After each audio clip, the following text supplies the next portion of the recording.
What's going down, people? How you doing? This is TK coming at you, and I just want to hit you guys right now with the concept of self-study to empower yourself, because a lot of people don't study, and then they come with throw up out of their mouth that makes them sound like an ignoramus, which is a perfect word because I have to make up something to describe how stupid people sound when they defend or talk negative against something they have no clue about. So I spend every moment that I can actually studying cryptography, trying to figure out how it can benefit me, and then positioning myself so that that benefit plays itself out. And I also have ideas where I can offer a service to actually help other people benefit. So ingenuity and innovation is a part of the industry, especially when you have a positive heart and you're not all about self. So all of these I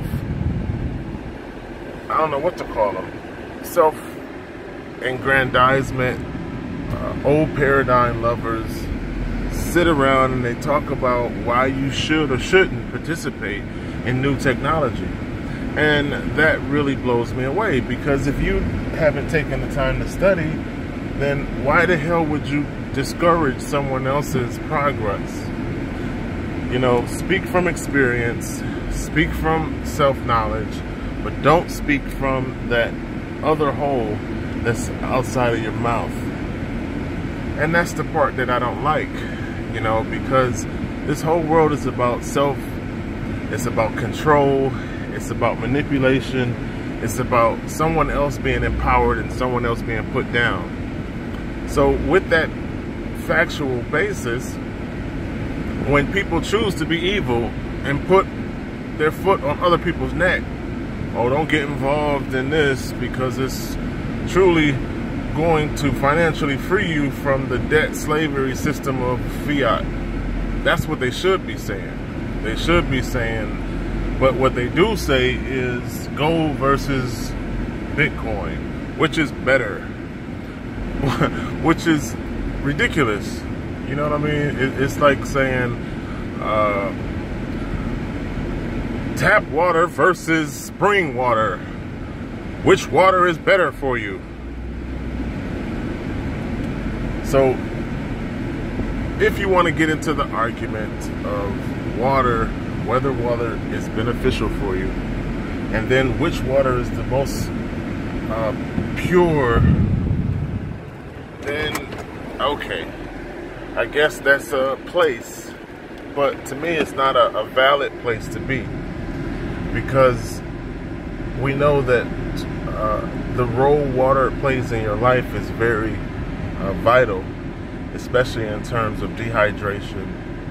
So if you open your mind wide enough to expand that to finance, you know that we're in a pay-to-live world and that you need some form of currency to be able to access or express yourself, because money is an expression. Money is just how we express value. So I'm not going to argue about one form of money or another. I'm going to position myself to aggressively have multiple forms of currency, so no matter what situation I find myself in, I can still be valuable in that situation. So that makes more financial sense than debating over what form of water is the most beneficial. You know, if you want to get into the physiology of H2O and you infuse alkaline based on the fact that the acidity in the body contributes to disease, you would have more factual conversation base than talking about tap water is better than spring water. So my example is to show you that when you speak from some study, you give someone a reason to think. When you speak from evil heart and controlling other people and promoting your own access, then you come off as an asshole that looks like an ignoramus, which is a word I have to make up to describe the level of hypocrisy and stupidity that people display when they say this or all that about cryptography and about cryptocurrency. Because what you don't realize, or what you can't seem to fucking understand, is that the world has moved, has shifted, and the 21st century, or the new money going forward, is cryptography. There are fucking banks, countries, and governments that are lining up to set up infrastructure, not to mention to convert their local currencies into cryptocurrencies. So there's going to be a Canadian coin, there's going to be a fucking federal coin, there's going to be fiat versions of cryptography. And whether you fucking smart enough to realize that or not, the world is switching to cryptocurrency. And they're going to be centralized controlled cryptocurrencies, and they're going to be decentralized, non-controlled cryptocurrencies. And people are going to be not smart enough to even know the difference between a centralized control and a decentralized non-controlled. So what you should do is position yourself by picking up a book, by studying how the cryptography behind cryptocurrency is changing peer-to-peer transactions and allowing and facilitating more access than ever before. See the importance that this technology plays and what role you can basically change your access and change your independent freedom. That would be a smart thing to do. And when you get into the comparisons, the only thing I would say is that history loves to repeat itself. Everything runs in circular cycles.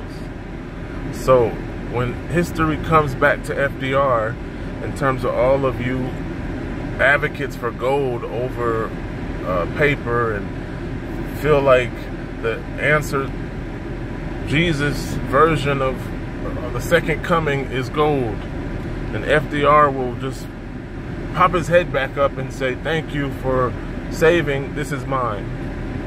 Now when it comes to the separation in classes, it's always smarter to have private issue as opposed to state issue, because state issue belongs to the state.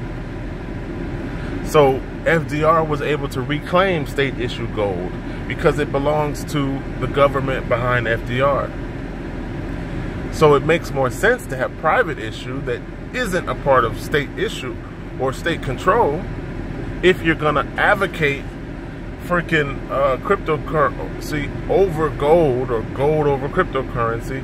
Then you should be smart enough to have a private issue that comes from a certified refinery and it's not a part of state bearer, which is what you are if you own state issued or state minted bullion. But those are the type of arguments that make people think, and those are the type of arguments that point out a valid separation. But don't think that the government won't take the wealth of the people, as they always have when they run into a financial crisis. History repeats itself, and people too stupid to know or not know what happened in history fall victim. So one thing I love about cryptography is that there's no physical items to confiscate. There's no centralized place to attack. There's no bank to go seize. So there's some advantages that exist within cryptography that don't exist within gold. Now the smart gold is private issued bullion, but the confiscation, if the gold is seen, doesn't end. In other words, go through TSA with a 1 gram gold card in your wallet and see what the hell happens to you. Watch them confiscate it and take it from you outright knock you in the head and steal it, and then force you to go to court to prove that you have a right to own it. That's what I'm telling you. And even with me buying grams of gold and keeping them in my wallet, I still wouldn't go through TSA with this shit. I would FedEx it to wherever the hell I'm going and insure mail it. So speak from experience, speak from studying, position yourself in the new technology, figure out how cryptocurrency allows you to be an international bank on your cell phone, step out of capital controls, and then get to the point where you're in control.